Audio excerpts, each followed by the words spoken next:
You ask Tiger to solve. This deals with linear equations with one unknown. The final result is c equals 2 over 5. Let's solve it step by step. Group all constants on the right side of the equation. Add 4 to both sides. Simplify the arithmetic.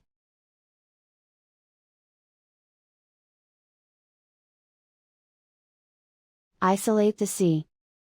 Divide both sides by 20. Simplify the fraction. Find the greatest common factor of the numerator and denominator. Factor out and cancel the greatest common factor. And so the final result is c equals 2 over 5.